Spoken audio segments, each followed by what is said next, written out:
Hello student. आज आपण महाराष्ट्रामधील अशा कॉलेजची इन्फॉर्मेशन घेणार आहोत, जे महाराष्ट्रामधील पहिलं कॉलेज आहे, जे म्युनिसिपल कॉर्पोरेशनच्या अंडर येतं. ते म्हणजे पुण्यामधील Bharat Ratna Atal Bihari Vajpayee medical college.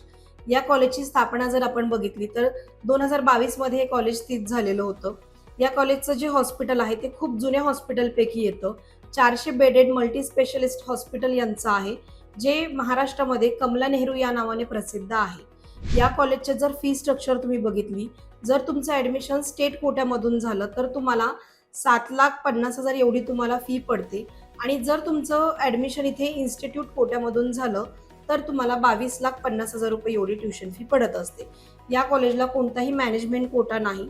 So ज्या विद्यार्थ्यांचा अलॉटमेंट येईल त्याच विद्यार्थ्यांना इन्स्टिट्यूट कोट्यामधून पण ॲडमिशन इथे मिळत असतं. हे कॉलेज आहे MUHSच्या अंडर येतं.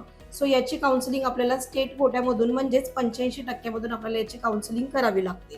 सो ज्या विद्यार्थ्यांचा स्कोर चांगला येईल किंवा मग कमी येईल, तुम्हाला जर महाराष्ट्रामधील कोणत्याही कॉलेजची काउन्सिलिंग करायची असेल किंवा भारतातल्या कोणत्याही राज्याची काउन्सिलिंग करायची असेल, त्या विद्यार्थ्यांनी खाली जो नंबर दिलेला आहे त्याच्यावर कॉल करा आणि आजच आमच्या ऑफिसला व्हिजिट करून MBBAचं स्वप्न तुमचं पूर्ण करा.